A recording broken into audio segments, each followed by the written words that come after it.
Welcome to the October edition of the 4th Division of the Pacific Northwest region of the National Model Railroad Association Layout Tours. I'm your host, Bert Stewart, and today we have two exceptionally interesting layout under construction tours. We'll start with Scott Stoll from Puyallup.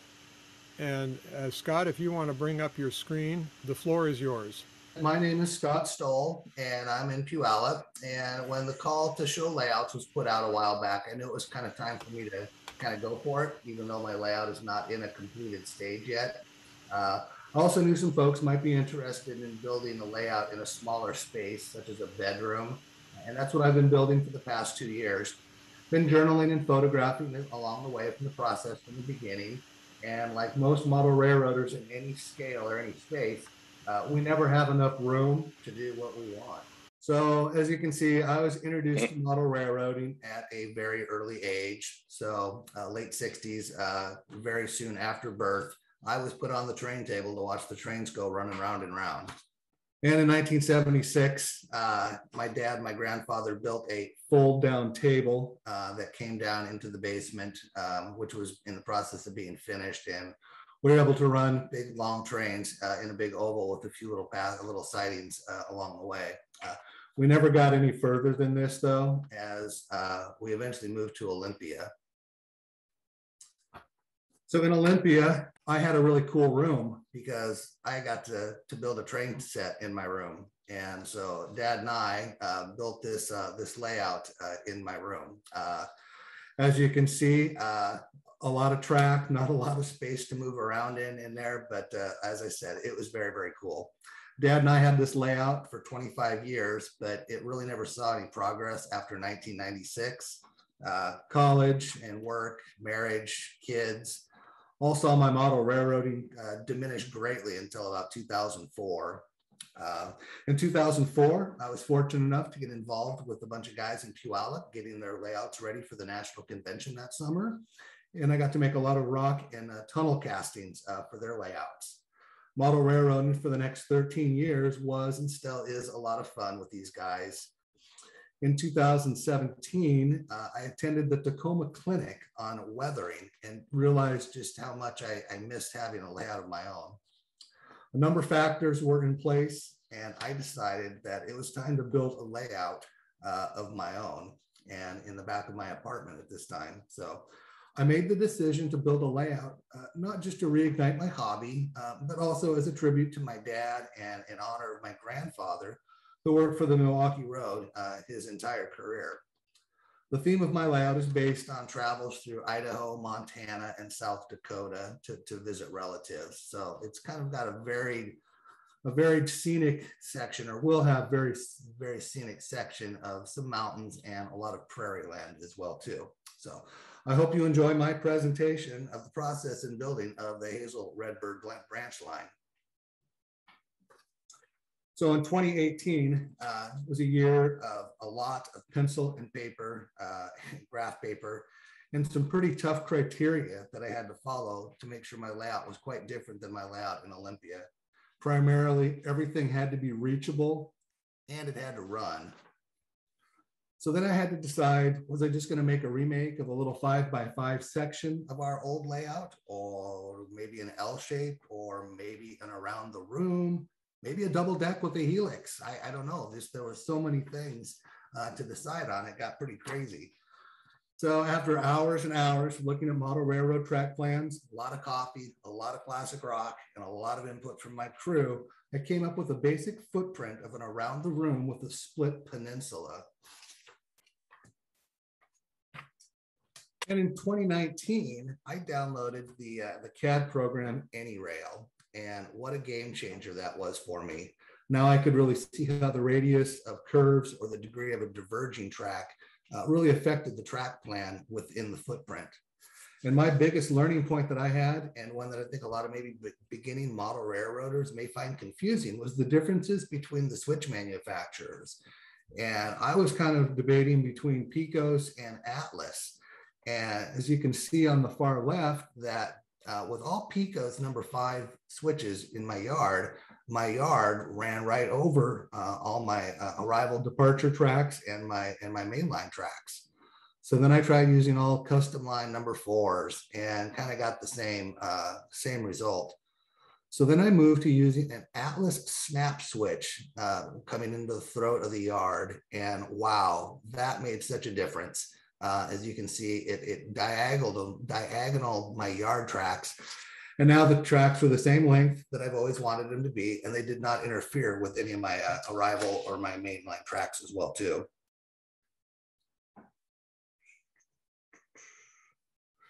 So here's eventually to make sure to see what things would look like in the room, put down some cardboard and some paper and everything, just to kind of get a basic general idea of what this thing might look like in the bedroom space that I was working in.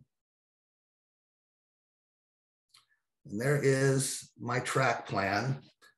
As you see, every town that I have listed there has their approximate bench heights on them as well too, with the Williamsville corner being 49 inches as the low point on the layout, and the far upper corner on the right being 53 inches. So it's only a 4-inch elevation gain, as it would be hard to get all that elevation gain in short spaces. So I had to kind of increment it on the way up.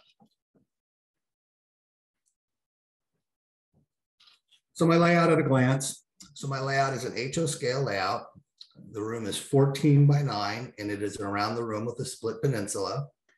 Be modeling mid-1970s Milwaukee Road, set in northern Idaho, Montana, and South Dakota. This would be after the electrification, so there will be no electrification on my layout. I never got to see the electrification live. I have seen the Little Joe in Deer Lodge, Montana, but I never did see it get to run in person. The layout is point to point with an off layout fiddle yard. It is freestanding L girder with open grid and flat top. I use 3/4 inch plywood. My mainline run point to point is 45 feet with 18-inch minimum radius curves. I used Midwestern cork and 1-inch cork for sidings and yards, and I used Atlas Code 83 Flex Track. My turnouts were the Atlas custom line number 4s, number 6s, and number 7s for the curve switches, and snap switches, as I mentioned earlier, for working in the yards to work with space issues. I have manual throw switches using music wire mechanisms that I'm sure many of you seen on some other layouts on the tours. And I do have one tortoise on the layout, because even though the section is easy to reach, it's not easy to operate when it comes to operations without using the tortoise switch. And I can explain that a little later too. My power source is NCE, non-wireless at the moment. And the layout is designed for 1 to 3 operators with sequential running and switch lists. And we began construction in July of 2019. So here's just a little a photo essay of kind of the work in progress that we've been doing. So of course we started out one evening going through the track plan and figuring out bench work planning. So the crew and I went through the bench work planning, and then the following day I went out and purchased lumber. So as you can see, it doesn't look like a whole lot of lumber, but that's what it used to build my bench work. And we took that over to Mike Shaw's house and used his table saw and went to town on ripping the plywood and the 2x4s to make the legs, the joists, the girders, the risers, the cleats, you know, everything we could. We cut over in Mike's garage.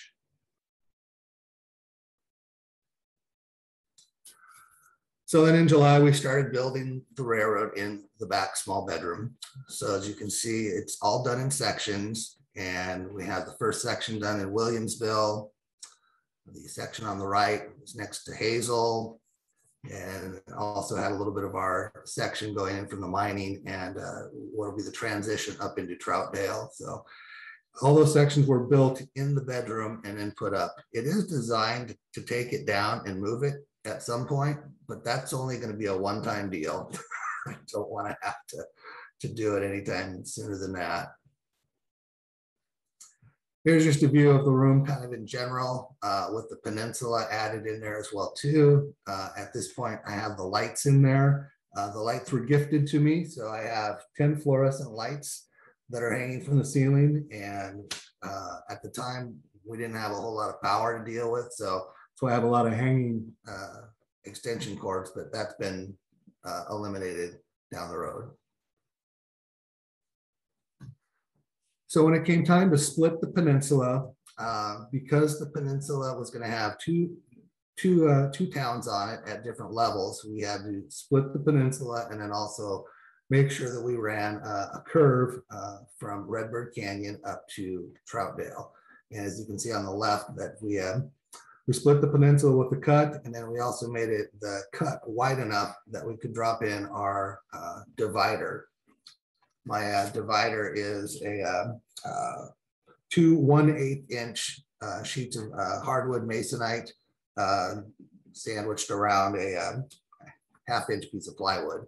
And then that just sits down on the L girders that are underneath it. And as you see on the curve here, that is where we have our, that's how I gain all my elevation on the layout. So all of my curved sections on the layout go up 1 inch between section 1 and section 2 and so on and so forth.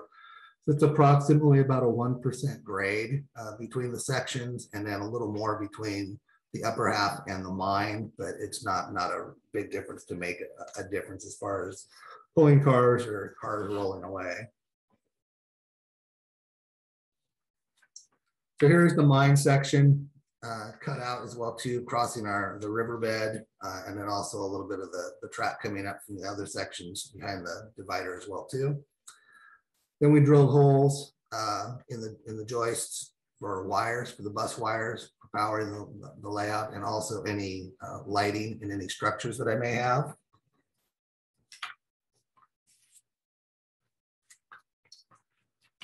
And then also I was given some paint to paint my backdrop, and so I painted the backdrop, and wow, what a difference. It really turned the room quite blue and everything, with all the light reflecting off of the paint. Probably the cleanest the layout has ever looked before we started putting any track down. So anyway, just another step in the process. And here's laying down you know, the cork and the track work, which I'm sure many of you have seen before. Nothing spectacular to show or talk about there, but now it is starting to look like a model railroad layout and everything. And I was very excited to move into this stage. In Christmas of 2019, one of my purposes or one of my goals was to make sure that I had some sort of a running layout in order to show my dad and everything. Dad was having some health issues at the time and everything. So I was very, very pleased to say that we did have a point-to-point, something to run, even though it was still under DC at the time. But anyway, Dad was able to see the train, and on the picture with Dad and I in there, we do have a locomotive. That was one of our locomotives that we did have when we were in Seattle when I was growing up. So very, very pleased to see that, and glad Dad was able to see that, as it was the only time Dad would see the layout, as he was to pass away the following year. So in March of 2020, it's time to start installing fascia. So again, with the help of some of my friends, we're able to cut some hardboard, wrap it around the inner parts of the layout.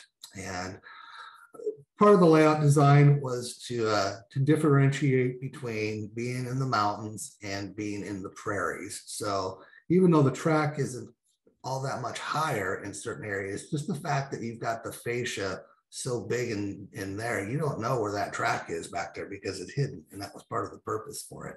So you don't know if you're high or low there. So we started installing fascia, moving over to my creek, my river area, cut out the fascia for the creek and the riverbed.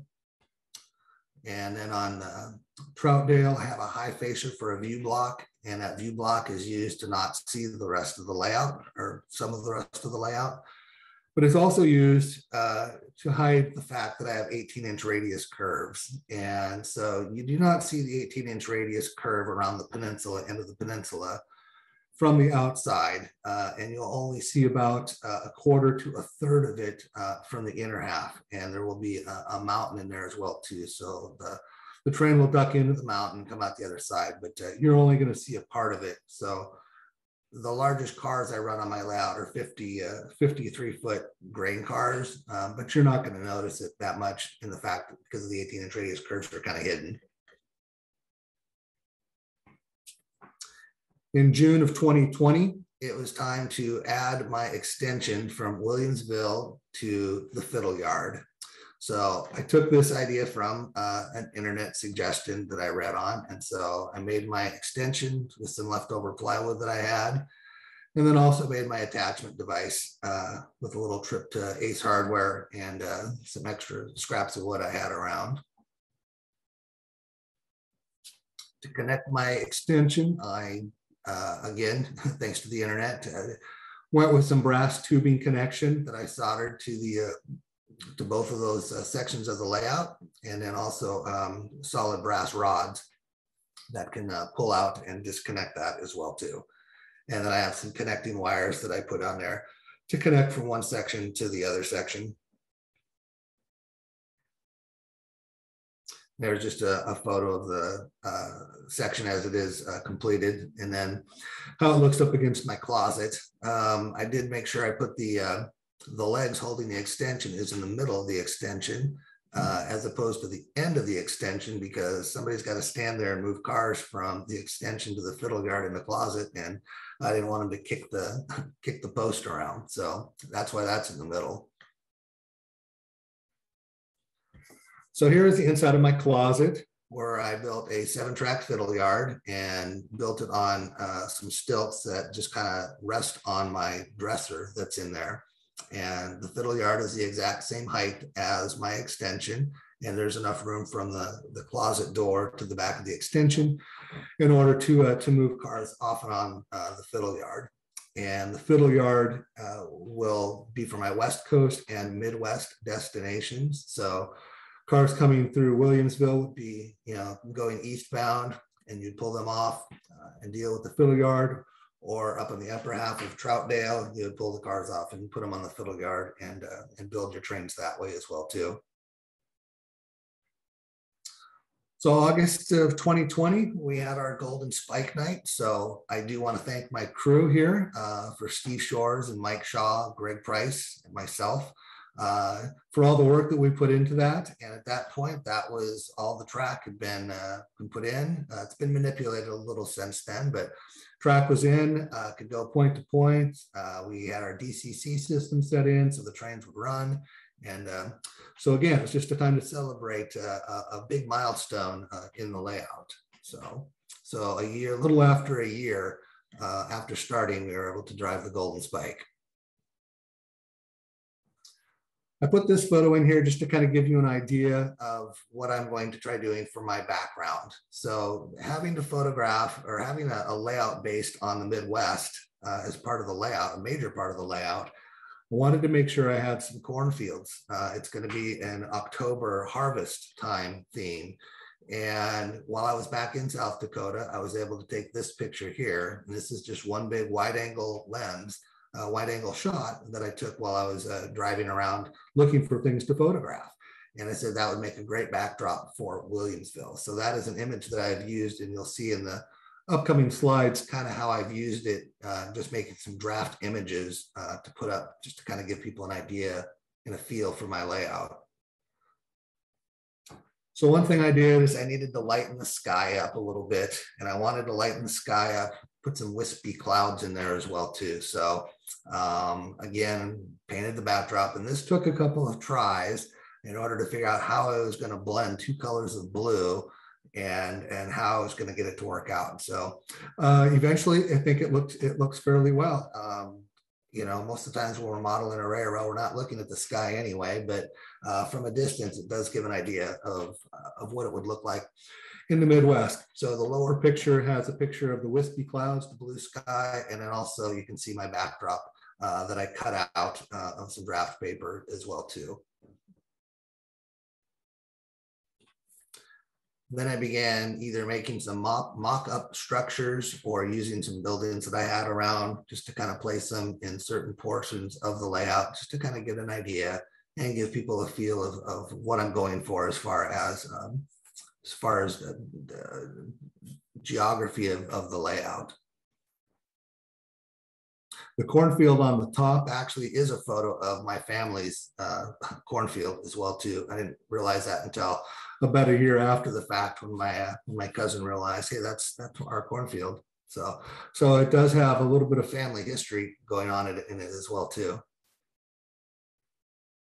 So just a little overview of what the sections kind of look like currently. And here is my Williamsville section, which is named for my dad. And again, you can see my backdrop in there, my yard and grain elevator, freight house, so on and so forth. You have an arrival and departure track and a yard lead in there as well too. So whoever's working that section of the layout would not be using the main line in order to do their switching. This is my town of Hazel, which is named for the town of Hazel, South Dakota, which is where my relatives farm. Hazel, ironically enough, was one of the few places in South Dakota that was not served by the Milwaukee Road. Hazel was actually served by the Great Northern and eventually by the Burlington Northern, but the Milwaukee held an immense presence in South Dakota railroading history. So Milwaukee and South Dakota fit like a hand in a glove. So this is kind of a westbound delivering empties from the West Coast, heading back to Williamsville or to other places east. And another shot of Hazel here with a grain shuttle train running from the east, be heading off to the West Coast.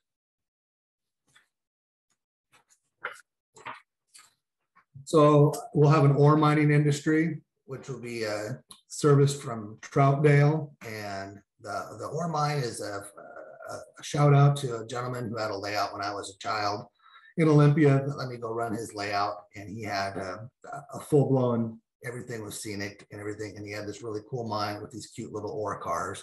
So I always had to have an ore mine on my layout. And the interesting thing I found out about the ore mining industry is that there were two different types of ore cars used up in the upper peninsulas of Michigan and Minnesota.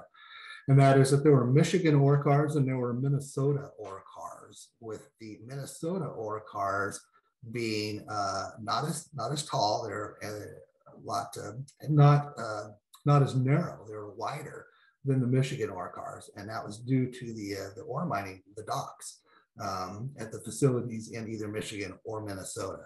I found that quite interesting. So I have two sets of cars. I have Minnesota ore cars, which are being pulled by the locomotive, and I have the Michigan ore cars loading ore up there right now. So that gives me two sets of operations on the layout as well too, one to Michigan and one to Minnesota. Just a view of Redbird Canyon. Redbird Canyon has a lumber industry. So have the lumber mill there and another industry on the lower part that I haven't put in yet. But it is just one part of the branch line as well too. Troutdale is up on my upper half. Troutdale is going to be modeled a bit like, at least the town, the section of the town, a lot like Wallace, Idaho. I always thought Wallace was the coolest town in the world when we would drive through it, and how it's just all built right into the city or into the hillside and everything. So that is kind of the Idaho side of things. Whereas Redbird Canyon is going to be more the Montana side of things. And the Milwaukee obviously ran through Montana. Milwaukee ran through Idaho. It ran through Avery, Idaho. But the Hiawatha passenger line did run through Wallace, Idaho on the NP tracks. So Troutdale has a number of industries that can be switched up here as well too, including the mine. And just another shot of Troutdale here with a unit train of coal that would be coming in from off layout as well too, kind of representing the Powder River region of Wyoming. So while the layout has a lot of some things prototypical, a lot of things I've taken a number of liberties with, but they're all things that I grew up with. So kind of an overview again and some of my ops and thoughts. I've held 2 operating sessions so far on the layout. So I've been able to get a lot of suggestions and a lot of ideas from a number of people. And they're all great ideas because I just so many things I don't think of and all. Williamsville and Hazel are 2 towns that would be switched together. Troutdale and Redbird Canyon would get switched together. So there's no switching between Hazel and Redbird by themselves because the aisleways are only 24 inches over there, and I'm trying to avoid having too many people over there at the same time. I do have 36-inch aisles between the corners that are rounded, so there is plenty of room for operators to pass in the corners. So currently I have 14 on layout destinations and 14 off layout destinations that can all be served with the use of the fiddle yard as well too. So some of my future plans obviously are to continue working on the background, photo background, and scenery, buildings, structures, all those things that make model railroading great and enjoyable. So those are kind of the things I'm working on that way. The far future is I would like to build a 2-foot by 10 or 12-foot switching layout in another part of my apartment that would kind of take place of the fiddle yard, and would be a place where I could have another operator for a completely set of new operations as well too. And that's far down the line, but would be something cool I'd really like to do. So that, in conclusion, is just really a short tour of my progress of what I've been doing on my layout. I thank you all for watching. And at this point, I would be happy to try to answer any questions anyone would have. Scott, this is Bill Messiker. What kind of a system do you use for moving your cars? What sort of a freight forwarding system do you have? So I have JMRI, but I've also been playing around with just writing switch lists and just general car sequencing that way. So kind of still in the early stages of that, but I have probably not car cards at the moment. Switch lists, JMRI. I'm curious about your fiddle yard. Does the fiddle yard the tray slide back and forth to access the track? No, it doesn't. So you 5-finger them? Yep, it's the 5-finger fiddle yard. Yep. Okay, well done. I agree with Scott Buckley. I'm in awe of the engineering that went into your layout. Holy cow, it's beautifully engineered. Thank you. So what motive power are you using? It's all diesel. I've got GP35, GP30, GP9. I've got 2 switchers. I have an SW7 and an Alco 2 S2. Regarding your town of Wallace, Idaho, do you know, is that the town where the movie Volcano was filmed? That I do not know.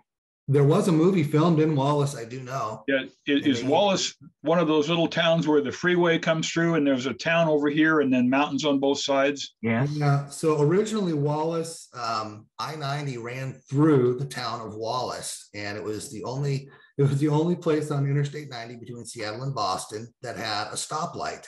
Was in the middle of the town, and then back in the 80s and 90s, they were going to build Interstate 90, and they wanted to take it through the middle of the town. And the town stepped up and has now made Wallace, Idaho. Every building in Wallace, Idaho's downtown corridor is a historic national monument, which essentially blocked the state of Idaho from building Interstate 90 through the town of Wallace. So what you see now is I-90 runs over the top of part of Wallace.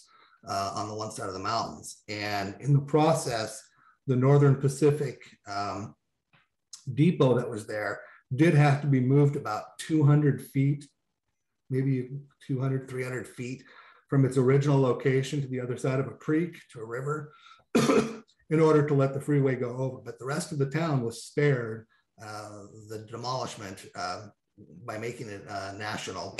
But it is in a valley and there's mountains on both sides. And they did use the depot in a movie, and I don't remember if it was Volcano or not.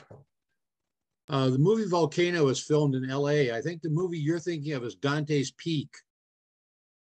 That could very well be too, yeah. Yeah, Mountain.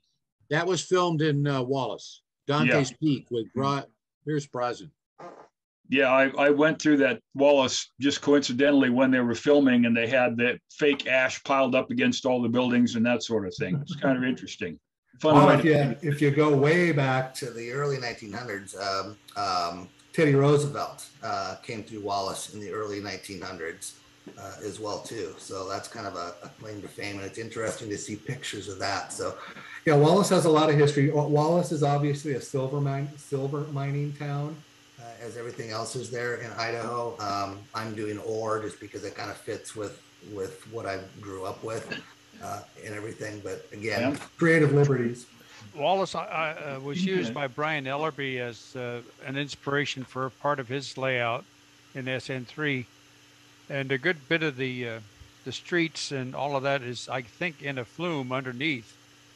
The stream is running underneath the town. I believe so, yeah.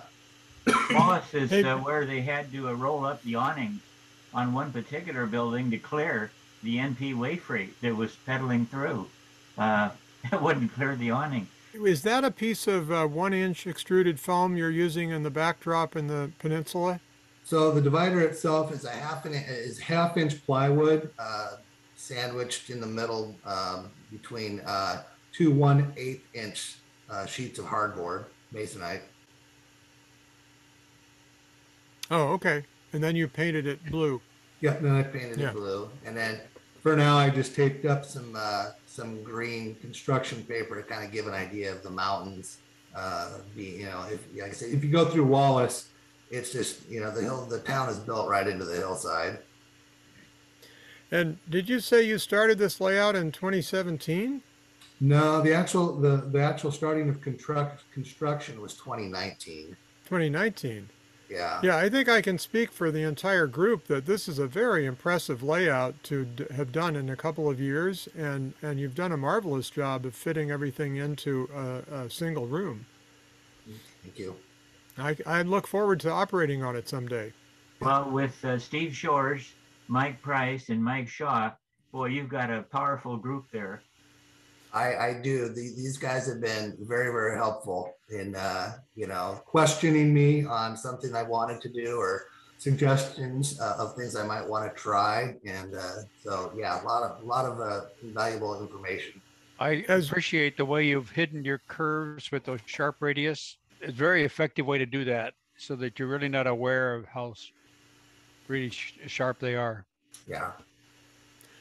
Thank you very much, Scott. That was a lovely presentation. All right. Thank you. Appreciate it. This is another reminder that this virtual layout tour has been brought to you by members of the 4th Division of the Pacific Northwest region of the National Model Railroad Association. And we hope you've enjoyed it. And we want to encourage you to, again, find out about the NMRA online. Both PNR and NMRA have an excellent website where you can get information about joining and participating in this and other activities like our clinics that are held all over the region. So thank you for joining us today and wish you great modeling.